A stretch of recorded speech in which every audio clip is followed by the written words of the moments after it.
Friends of Islam, this time the Islamic faith is back before you to share Islamic information. I hope it inspires your activities today, and don't forget to click the subscribe button and activate the bell button notifications so you don't miss the latest news from the Islamic Faith channel. A renowned, intelligent but arrogant senior English priest, Kalam, was content with his reputation as a critic of other religions.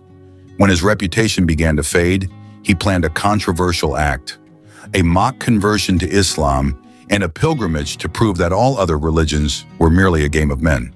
But upon arriving in front of the Kaaba, strange things began to happen one by one. In the middle of cold, busy London, in an old Victorian church with walls filled with colored stained glass, sat a middle-aged man named Cum with Grap. His thin gray hair was neatly swept back, while his black priestly robes hung perfectly around his shoulders. His face radiated an aura of firmness and unconcealable arrogance. Before a congregation of hundreds, Kalam spoke in a deep, confident voice. "Brothers and sisters," he said, raising his hand slowly, "there are so many deceptive illusions in this world. One of the greatest illusions is the eco-religion, which claims to bring truth, but it is merely a human invention." The congregation nodded, some even applauded softly. Kalam was indeed known as a bold and incisive priest. His books were bestsellers. His television shows were watched by millions. But behind all that, there was one thing that had recently begun to bother him. His fame was slowly fading. It had been over a year since his last book was released, and sales were declining. Social media, once bustling with his incisive quotes, was now devoid of comments. An anxiety that slowly turned into an obsession grew within him. Kalam knew that in this world, those who stop talking are quickly forgotten. Behind the closed door of his study, Kalam often pondered for hours.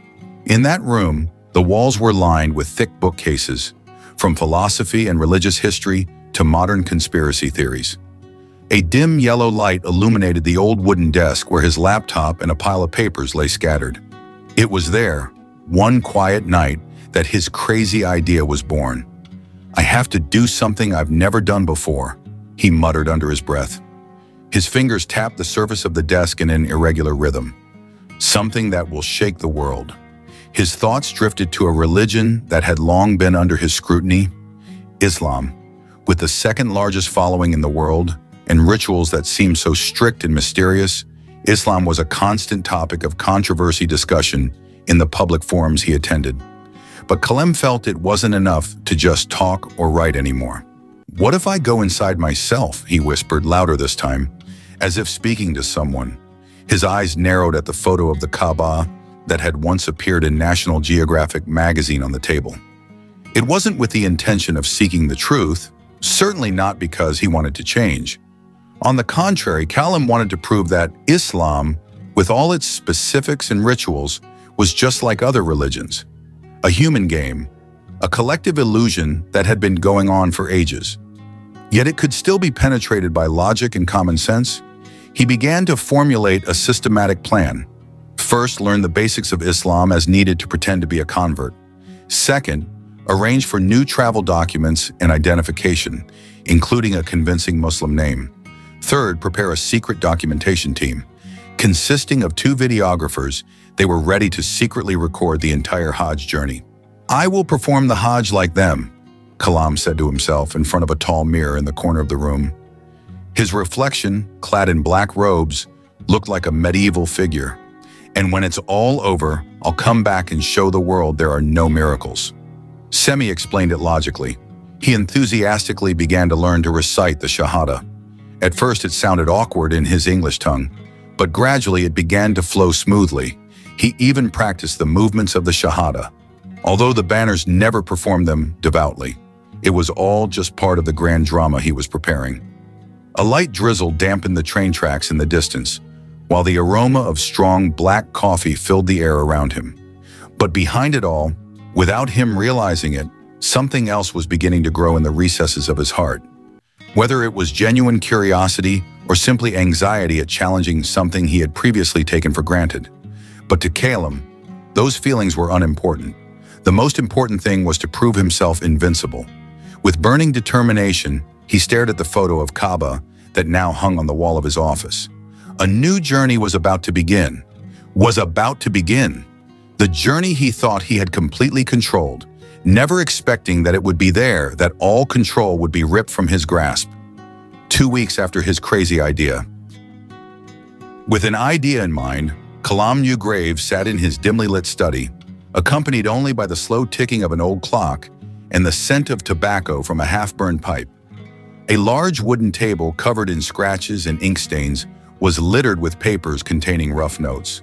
Among them were small books on Islam, notes from the Hajj pilgrimage, and even several photocopied Arabic prayers.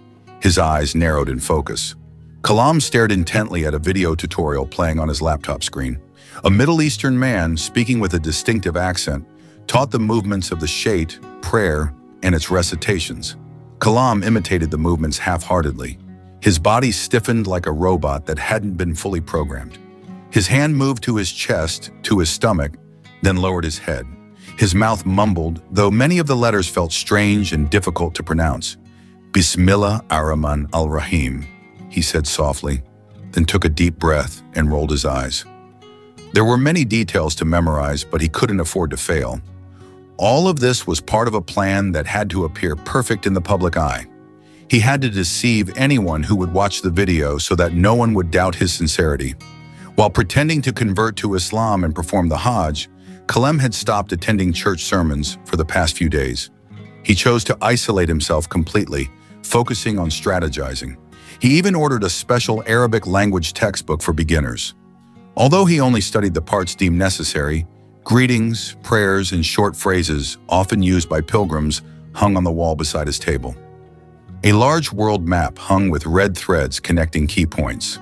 From London to Jeddah and then Kamika, the entire route had been calculated, including points where Kalam could activate or deactivate his recording equipment without arousing suspicion. That night, he summoned 2 longtime members of his media network, Marcus and Felix, 2 freelance videographers specializing in covert documentation.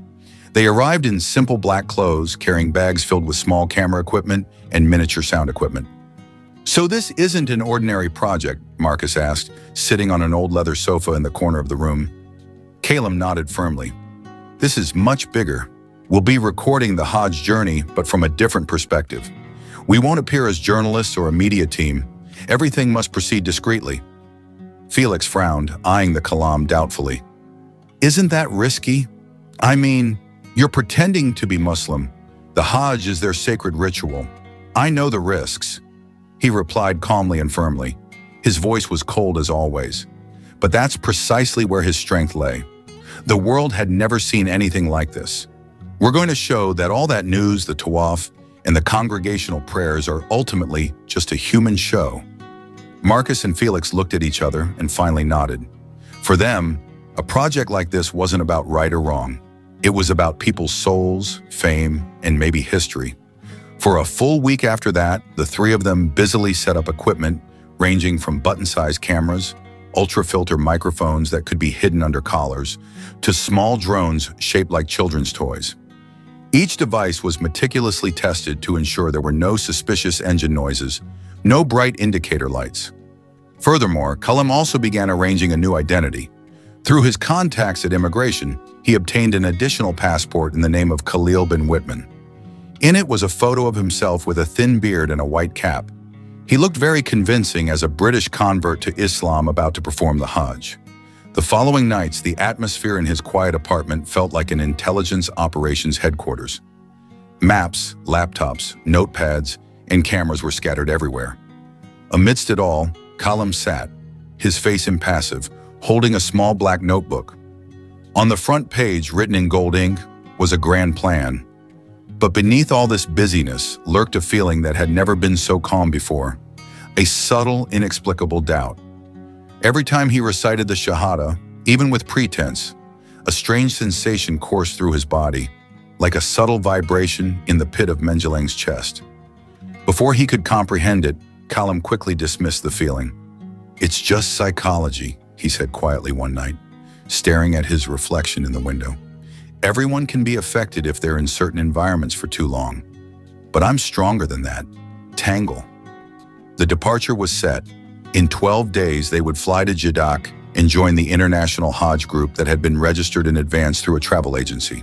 Kalam took a deep breath and closed his eyes for a moment. In his mind, he was already imagining the future media headlines. Famous priest debunks Hajj myths.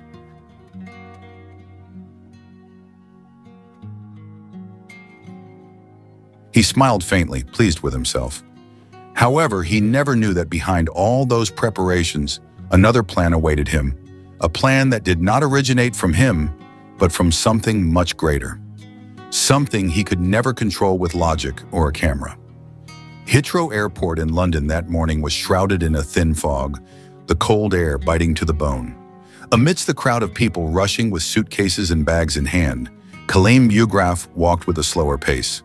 But surely he was wearing a clean white robe, a simple turban wrapped around his head, and a small bag on his right shoulder.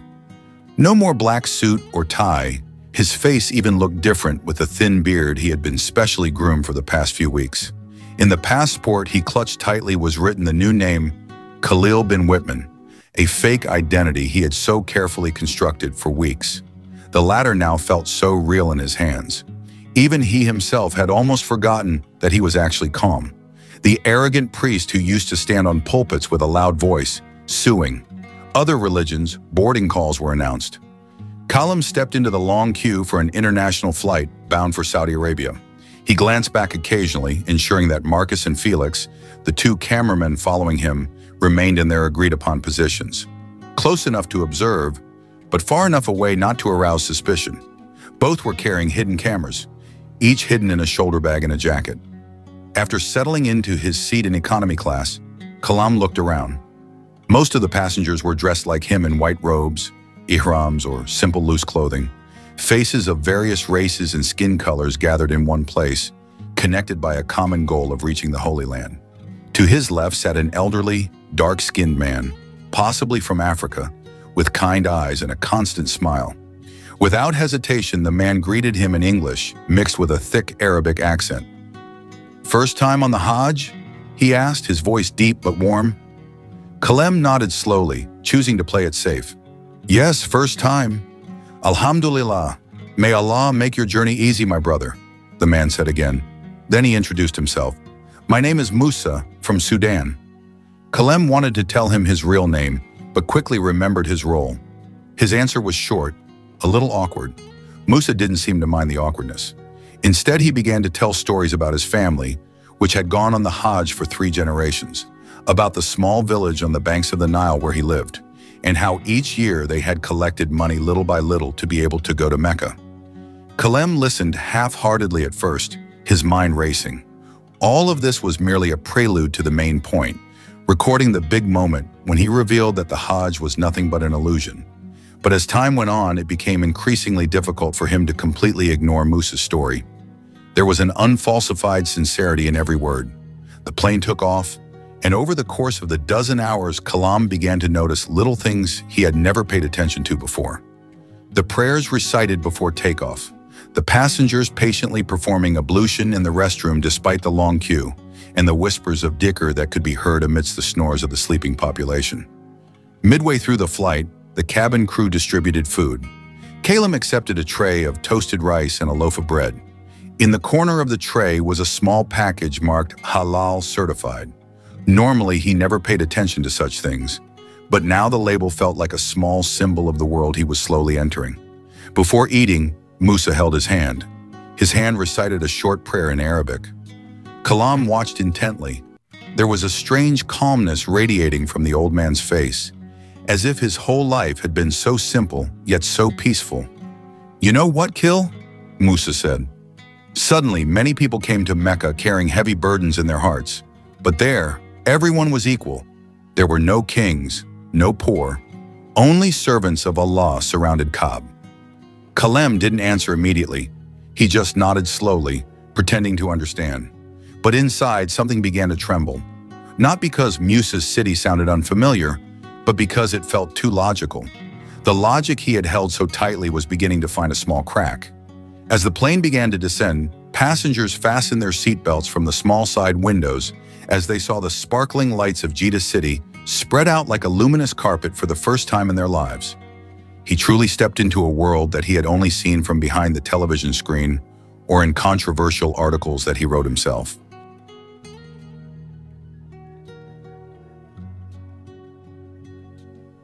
As soon as the plane's wheels touched the runway, all the passengers exclaimed, "Alhamdulillah!" in unison. The words flowed so naturally, as if coming from the same mouth, not from hundreds of different individuals. Kalam stood up, grabbed his small bag, and followed the stream of people slowly flowing off the plane in his head.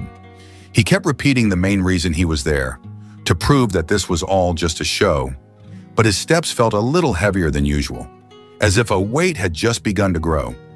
Invisible, yet real.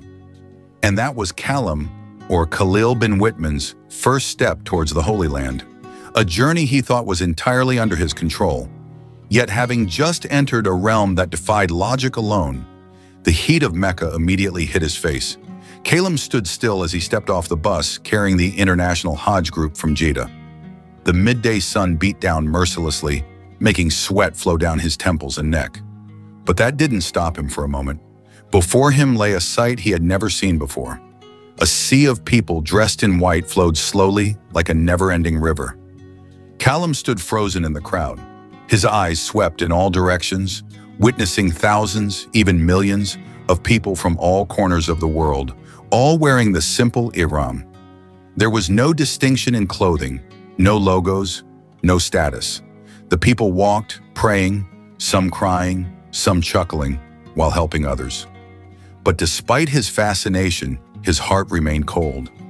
All this was just part of a grand spectacle he wanted to record and expose. A mass drama considered sacred by Muslims, but to him merely a legacy of ancient traditions yet to be abandoned. Marcus and Felix, his two cameramen, walked close behind, keeping their distance to avoid arousing suspicion. A hidden camera attached to the button of his calm shirt had been actively recording since he stepped off the bus. Every step, every face he saw was recorded in a digital memory that he would one day take home to England. He took a deep breath, adjusting the position of the ihram around his body. There was discomfort in such seamless clothing, not only because it was hot, but also because it felt so foreign to a body that had been accustomed to luxurious jackets and ties. "So, this is the center," he whispered quietly to himself. The eyes of the world turned to this place every year, just to walk around the stone structure. Soon his entourage began moving toward the Grand Mosque from a distance. Kalam saw the large shadow of the legendary black cube of the Kaaba, which he had only known from photos and videos. The building looked simple, plain, without any height or movement, but strangely it was precisely this simplicity that made it stand out in the crowd. As the group entered the mosque courtyard, Kalam felt a subtle vibration in the soles of his feet. It wasn't an earthquake, nor was it the sound of machinery. For some reason, the atmosphere around the Kaaba seemed to have a life of its own. People walked around the building in silence or in soft whispers. There was no shouting, no noise, only the echo of footsteps and the chanting of prayers, blending like an unwritten symphony. Kalam glanced at his watch. Sola wanted to make sure this was all real and not an illusion. But the longer he stood there, the harder it became to maintain his cynical attitude. But he quickly dismissed the feeling. He didn't think so. It was simply the psychological effect of the crowd and the carefully crafted atmosphere. People around him were crying, hugging each other, or prostrating themselves on the hot marble floor. And Kalam knew it was all born of blind faith, not fact. He followed the group's tawaf movements. His feet slowly moved along with the flow of people that continued to circle the Kaaba. Each circle felt long, not because of the distance, but because of the weight of guarding. Blank expressions amidst a sea of hopeful faces, as hands around him rose in prayer in a language most of them couldn't understand. He tried to imagine how this moment would look on video. It would be dramatic, he thought. A British pastor who pretended to convert to Islam, standing amidst millions of Muslims following a ritual that to him was merely an empty formality. But in the middle of the third circle, a small incident made him pause. A small child slipped from his mother's grasp and was nearly trampled by the crowd. Without thinking, he calmly and spontaneously grabbed the child's hand, lifting him up to prevent him from falling. The mother immediately came over, her face wet with tears, repeating her thanks in Arabic. Kalam simply nodded and continued walking.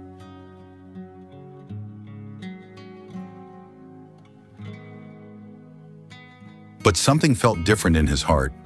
Why had he acted so quickly to save the child? Shouldn't he have kept his distance, remained a neutral observer? He shook his head slowly, dismissing the thought, his focus calm. Jangun is trapped in emotion, he muttered to himself. That night, after all the rituals of the first day were completed, Kalam sat on the marble floor of the mosque.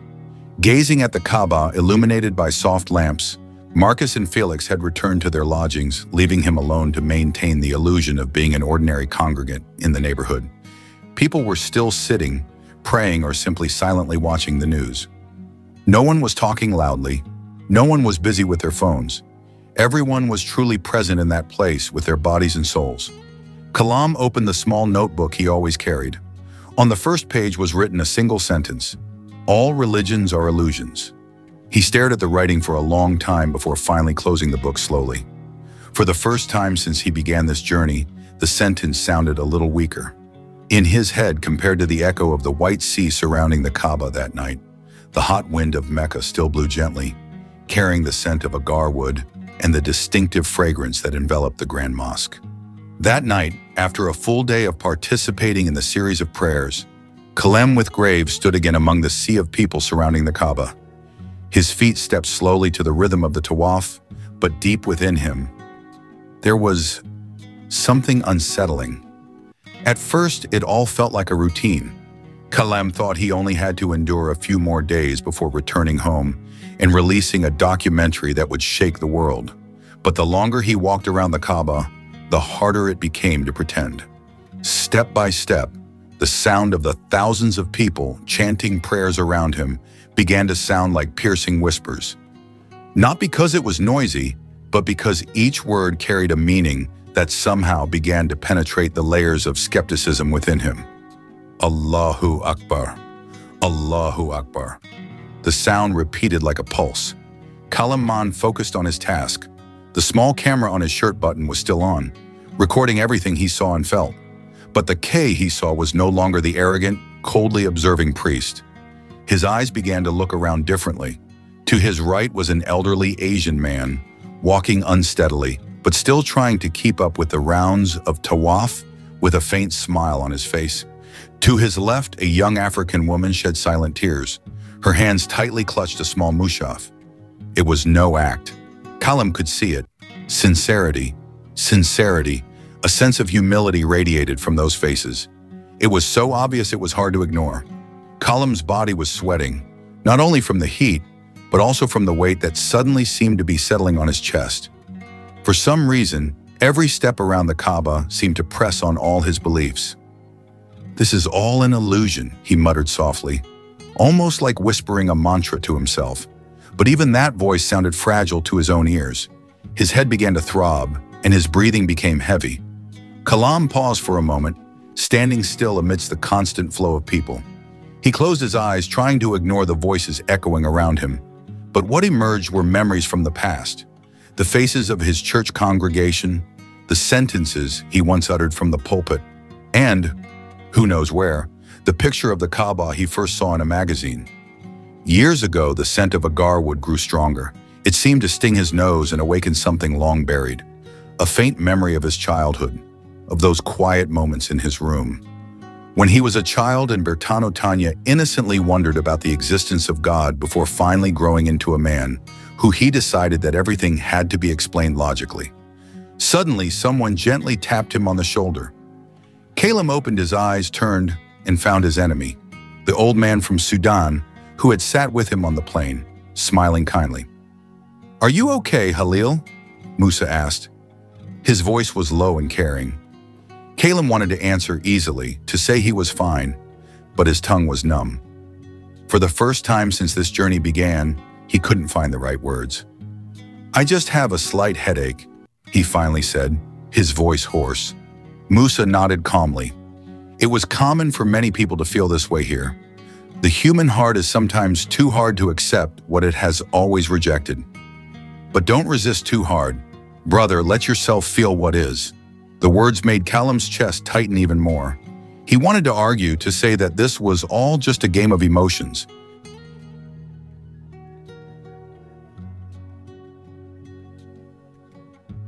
But the more he tried to convince himself, the more his logical defenses wavered.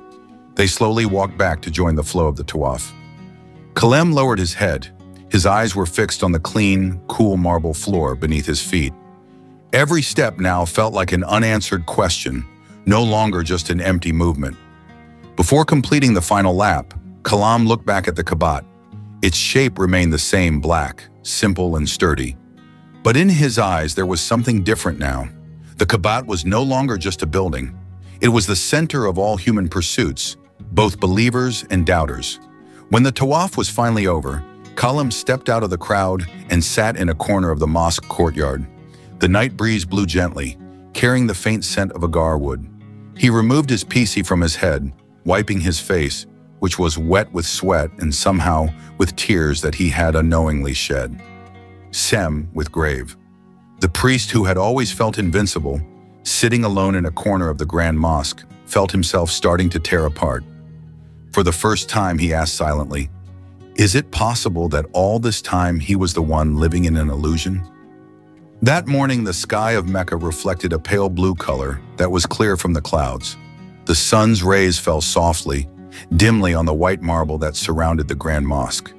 Callum Wakrave, or Khalil bin Whitman, as written in his fake document, walked slowly to the center of the courtyard. Before him stood the Kaaba, solid and silent, like an old guard who kept a secret, arguing. It was the 4th day since Callum arrived in Mecca. Behind a small camera hidden in his clothes, he continued to record every movement, every angle, every moment. But behind the routine, there was an anxiety that was increasingly disturbing his mind. His grand plan seemed to fade slowly, replaced by something he could not name. Callum walked through the crowd that had been gathering since dawn. He chose a time between prayers to avoid the dense congregation. Sweat soaked his forehead, but not because of the heat, but because his heart was beating faster than usual. His main goal was simple. He wanted to take a picture of the door of the Kaaba from as close a distance as possible. Perhaps, even if it were possible to record details that had never been revealed by any media, he still had the image of how he would display the fragment of the image to the British public later, as proof that all this splendor was merely a visual illusion, not something sacred. But as he stood right in front of the Kaaba, between the small fence that surrounded it, his eyes caught something that made him stop abruptly. The Kaaba door. The most famous part of the building was made of pure gold, usually kept tightly closed. Callum knew that. He had read many references. The door was only opened on special occasions and not for just anyone. But that PJ, for some reason the door seemed slightly ajar, very small, only a few centimeters. But it was clear enough to make a deep frown appear on Callum's forehead. He squinted, making sure his vision was correct. But indeed, in the gap between the slightly ajar doors, a dark shadow appeared, as if another space was peering back at him. Callum's hands trembled without him realizing it. Slowly, he lifted the cell phone that had been modified into a secret camera. With careful movements, he pressed the shutter button and aimed the small lens directly at the crack in the door. However, within a few seconds, he shuddered. But not because he'd been caught, nor because he was afraid of being caught, but because of something else. Something that couldn't be explained logically. His body felt a vibration, not from the ground, not from the sound, but from within himself, like a subtle electric current that traveled from his fingertips to his chest, then throughout his entire body. Callum held his breath, trying to ignore the feeling. But the more he stared at the door of the Kaaba, the stronger the vibration became. And suddenly, as if from somewhere unseen, a whisper appeared that didn't use language. It wasn't audible to his ears, but it appeared instantly in his heart. Callum came, swallowing hard. Cold sweat soaked his back. It felt like an invisible hand was gently pulling him. It took all his strength. He restrained himself from taking a step forward, knowing it would be dangerous. But his body continued to tremble like a leaf in the wind. The people around him continued walking as usual. No one seemed to notice the door. The Kaaba was slightly ajar, It was as if only Callum could see it, as if what was happening right now was meant for him alone. I have to take a picture, he thought, trying to regain focus. But even as his fingers moved over on the phone screen, the image looked blurry.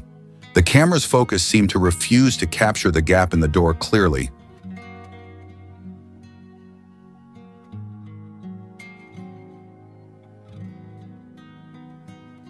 He tried again and again, but the result was always the same. The image was shaky, blurry, and shapeless. Then out of the corner of his eye, Cal saw a man in a white turban approaching. His face was familiar, but he wasn't one of his team. The man walked calmly, carrying a simple wooden stick, and stopped just a few meters from where Callum stood without saying a word. The man stared at Callum for a long time, as if reading his thoughts. It was an unusual gaze, filled with calm and serenity. His eyes seemed to say, "You're too close, and your body is still trembling." Callum lowered his phone. The man remained still, unmoving, unobstructed, but enough to make Callum reconsider his intentions. With bated breath, he stepped back from the small fence surrounding the Kaaba. Once he had moved a few meters away and looked away for a moment, he turned back. However, the Kaaba's door was firmly closed as before. No, there was a gap, no shadow. It was as if what he had seen had been an illusion. However, Callum knew it wasn't a hallucination. He could still feel a strange vibration in his chest, something he had never experienced before. Sitting on the marble floor. Away from the crowd, Callum gripped his phone tightly. His fingers trembled. For the first time in his life, he felt small, very small, as if all the knowledge, plans, and logic he had been so proud of were nothing more than sand in a vast desert. Before the Kaaba, which had returned to silence and closed, Callum lowered his head in silence. The camera was still recording, but this time it wasn't to reveal someone else's secret. Instead, it was his own secret that was slowly being revealed. The light of the lamp glowed softly in the narrow ceiling of the room, mingling with the soft scent of agar wood and olive oil. Callum opened his eyes slowly. His breath was labored. The sounds of the crowds around him were muted. There was only a strange calm. It was as if the outside world had been sealed off from him. It took a few seconds before his consciousness fully recovered. He felt his forehead, feeling the cold sweat and the faint pulse that still remained. His Iram clothes were slightly wrinkled, and the small camera usually attached to his shirt was no longer in place. His chest heaved, still confused by what had just happened. As far as he could remember, he was still standing near the Kaaba when the dizziness suddenly struck. Then everything went black. He woke up in a white marble-floored room with an old fan spinning slowly in the corner of the ceiling. A moment later, the door opened. An elderly man walked in quietly, wearing a pristine white robe. His long beard was graying, and a simple turban was wrapped around his head. His face was calm, familiar. It was as if Callum had seen him somewhere, perhaps among the sea of pilgrims, or perhaps in the faint shadows that appeared when he lost consciousness. The man sat on a wooden chair opposite Callum. His eyes were as calm as a still lake. "Are you awake, young man?" the man said. Finally, his voice was deep and calm. "Don't worry, you're just too tired." Callum nodded slowly, still trying to comprehend what was happening. "Where are we?" he asked. The voice came from the pilgrim's rest area near the Grand Mosque. "You fainted during Tawaf, Baber. The attendant brought you here." Callum swallowed. "I'm fine." The old man smiled faintly and placed a cup of water on the small table beside where he lay. There were no unnecessary questions.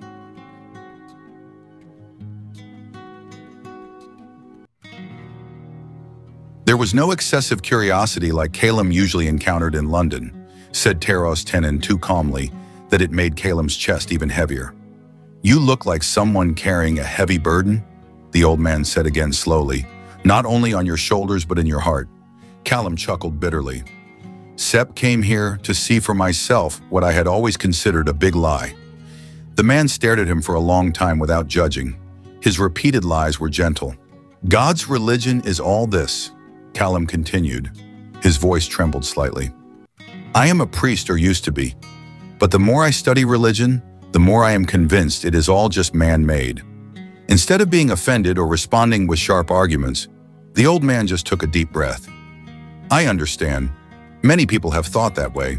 Kalim Mengerniat was a little surprised. You're not angry? Why be angry? Replied the man with a thin smile. Truth does not need to be defended with anger. It will always be right. Even if the whole world rejects it, those words made Kalim silent. Usually, if he threw a skeptical look like that, the person he was talking to would immediately deny it, argue, or try to convince him with long-winded intentions that he didn't care about. But this man was different. His words were simple, but they felt even more piercing. I don't want to force you to believe, the man continued again, but you've come this far, maybe because there's something I want to show you. Kalim frowned. Show what? That God is real? The man nodded slowly. More than that. That God isn't just a concept, not just a name or symbol on paper. God is something present within every human being. Without needing to force it, Kalim took a deep breath. For the first time in his life, he felt the banners listening not with their heads, but with their hearts, which had been locked tightly. If you want to know if something is true, the man said again, don't just look with your eyes, feel with your heart. Logic can take us so far, but the heart is the last bridge. And if the heart refuses, ask Kalim almost like a whisper. Usually the heart never truly refuses. It's just been hurt for so long that it forgets what it feels like to believe. Silence filled the room. Kalim looked down at the cup of water still intact on the table. His hands trembled slightly, but this time it wasn't from anger, but from an anxiety he didn't understand. I don't know if I can believe it, the old man whispered, standing up and walking slowly toward the door before leaving. He glanced back once more. His gaze remained the same, peaceful, calm, and deep. It's okay. Not everyone believes right away, but at least you've started listening. And with that, the old man left, leaving Kalim alone in the once quiet room. But this time the silence no longer felt empty. Something new was growing inside him, a question he hadn't answered yet, but he didn't want to kill it with doubt. The sky of Mecca before dawn looked like a sheet, a dark blue cloth slowly lifted by the silvery light. The air felt cooler than usual. Though still carrying traces of warmth from the long afternoon before, Kalim W. Graft walked slowly through the courtyard of the Grand Mosque unaccompanied. No Marcus, no Felix, no cameras or hidden equipment. This time he walked alone, empty-handed and empty-hearted for the first time, empty of plans, ambition, and pride. He no longer carried the small camera tucked into his shirt. He had deliberately left all the equipment that had been part of his mission that morning in his hotel room.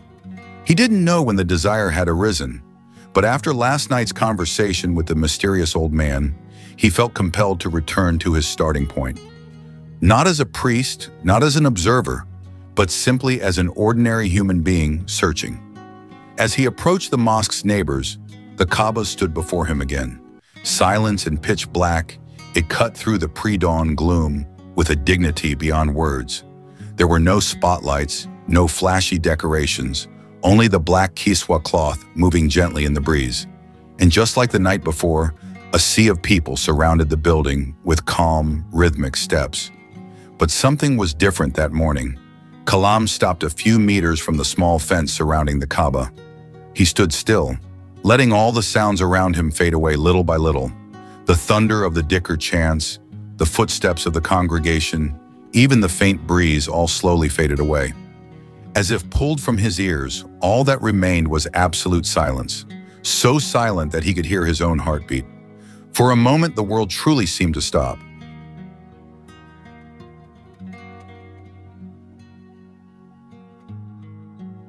It was as if there were only him and the Kaaba standing face to face in the middle of a space no longer filled with anything. There was no English, no cameras, no grand plans that once filled his mind. Kalam lowered his head.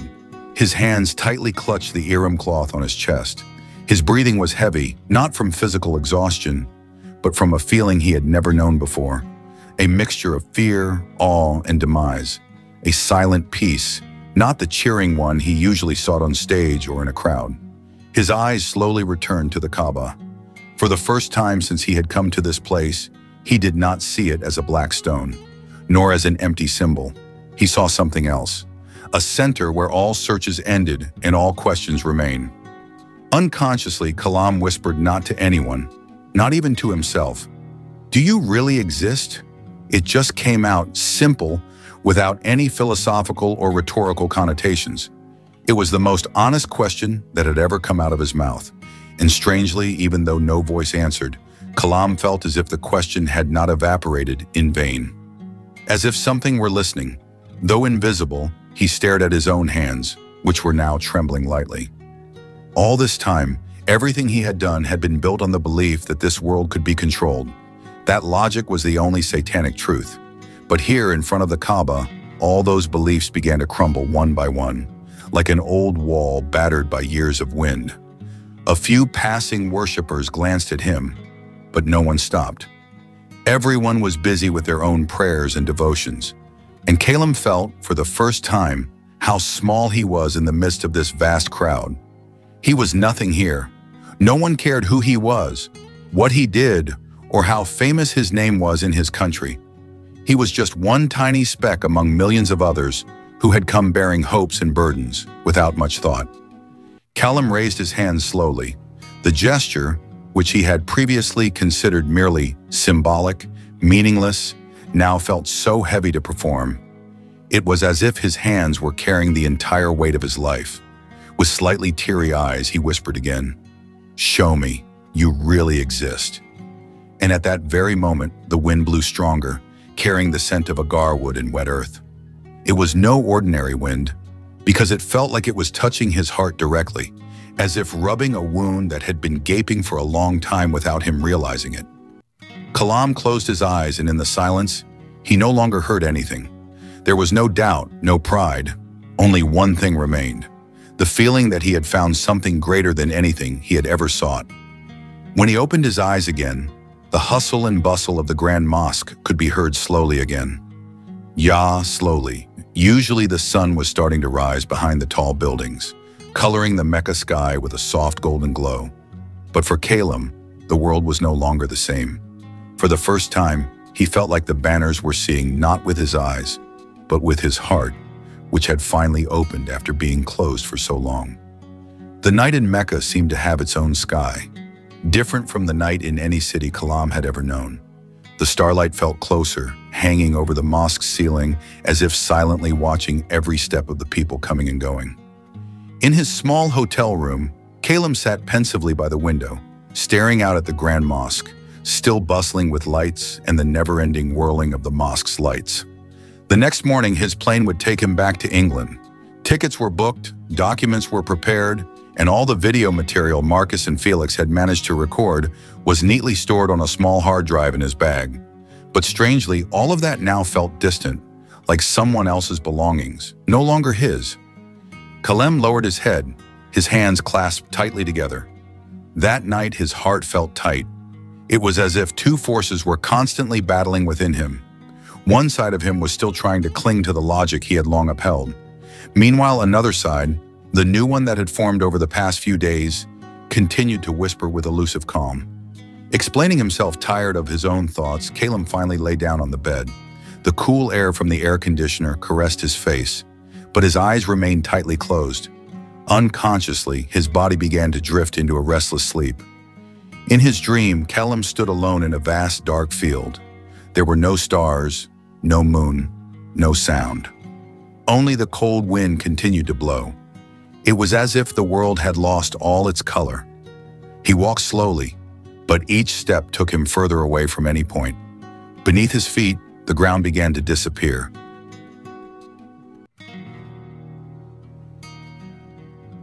Replaced by a pitch-black ocean that swirled like a giant vortex. The ground beneath him collapsed and Kalam fell into the ocean. He tried to swim, tried to reach for something, but there was no grip, no direction. All was darkness. His breath was labored, his body cold as ice. And amidst that darkness, he began to feel something he had always denied. Fear was not the fear of loss, nor the fear of failure, but a deeper, more silent fear of being completely alone. But just as his body was about to sink completely, suddenly from a distance appeared a small light, faint, but bright enough to be seen amidst the pitch black. The light came from a point he was very familiar with, the shape of a Kaaba floating in the middle of the ocean, emitting a soft golden light that penetrated the water and illuminated. Throughout the dark space, Kalam felt himself slowly drawn towards the light. The closer he got, the lighter his body became. It was as if all the weight that had been weighing on his chest had been released one by one. Almost touching the light, he woke. His eyes opened wide. His chest heaved. Cold sweat soaked his temples and back. The air in the room felt heavier, as if the dream had not completely gone. He sat up hurriedly, touching his own face. His cheeks were wet, whether from sweat or tears. He didn't know. What was certain was that this time there were no cameras recording, no team watching. There was no script or scenario. Just himself sitting in the middle of the night with his heart torn by banners. Was it just a dream or a sign? Kalam didn't know, but the feeling in his chest was so real, so strong, that it was hard to ignore. Slowly he stood up and opened the bedroom window. The night air hit his face, carrying a strangely familiar scent. From Keohan, the Kaaba still stood, black and sturdy, illuminated by soft lights. Kalam stared at it for a long time, his breath trembling. There was a final, unfinished battle inside him. But for some reason, this time he didn't want to fight anymore. He just wanted to listen in a low voice, almost like a whisper to himself. Kalam said, "If you really exist, then let me see the road with new eyes." There was no answer in the form of a voice, but in his heart was calm. For the first time, there was no longer room for such great doubt. All that remained was a sense of Dhamma that slowly filled the empty space inside him, as if the battle had reached its end. No one lost, no one won. Only a decision to stop fighting against something that had always wanted to show itself. A light rain wet the streets of London that morning, creating irregular patterns on the glass windows of the television broadcast center that stood majestically in the middle of the square. Cold air seeped through the coats of pedestrians. Meanwhile, traffic moved slowly, blocked by puddles that reflected the gray sky, typical of autumn, in one of the largest studio spaces of the British national television station. A new set of cameras had been installed, spotlights were on, and the observers' chairs were filled with curious eyes. Since the past week, the name Kalam Withcraft had again become a major topic in various media. No one expected that a famous priest who had been outspoken in criticizing and debating other religions would return from Mecca with the same story. It was completely different from what the world had expected that day. For the first time since his return to Kalimantan, now known by his new name, Khalil bin Whitman sat before the audience, his face composed, wearing a simple dark gray suit without a tie, and a small white cap perched atop his graying hair at the temples. The studio was silent, except for the hum of the broadcast equipment. The presenter opened with formal opening remarks, but all eyes remained on Halil. When it was finally his turn to speak, Halil sighed softly, his fingers clasped together in his lap. "I know many of you are waiting for me to say that all this is just part of my master plan, that the journey to Mecca in Ihram, performing Tawaf, was all just an act to prove something. I know that's what you want to hear." His eyes stared straight into the camera. His voice was calm yet trembling. It was an honesty that was hard to deny. "But the truth," he continued, "is that none of it is a lie. What I experienced there was neither fabrication nor acting. When I stood before the Kaaba, I no longer saw the world as I had known it.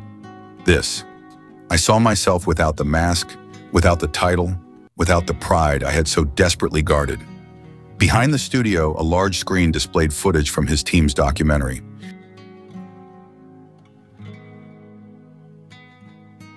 The calm images amidst a sea of people dressed in white, the image of him standing still in the courtyard of the Grand Mosque, and the image of him collapsing unconscious, which had sparked much speculation on social media before the trip, Khalil said. "I always believed that logic was everything. I laughed at people who talked about faith, about unseen truths. But now I understand. There are things that cannot be explained by reason alone."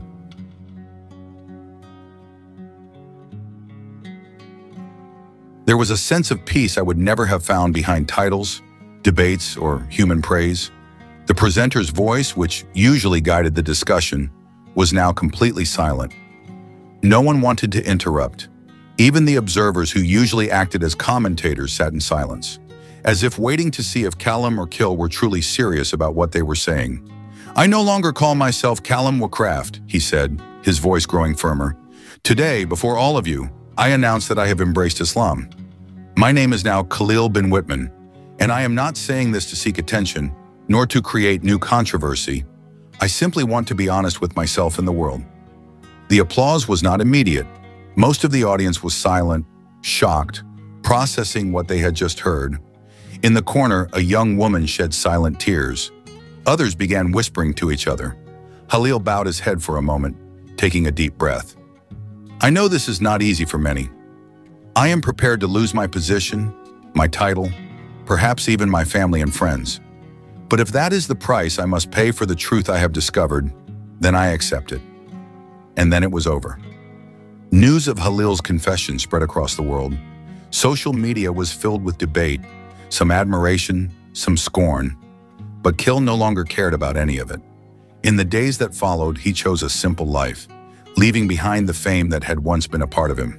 He taught Diyam Diyam in the local Muslim community, helped young people who had recently converted to Islam, and occasionally had discussions with people of various faiths. But this was not as a priest, who feels most righteous, but rather as a servant who understands that the path to truth is not about who is the loudest, but who is the most humble to listen. One quiet afternoon, in a small park on the outskirts of town, Khalil sat reading a worn Quran, while autumn dundun fell around him. Friends of the Islamic faith who are blessed by Allah, I hope this video is useful, and see you in our next video.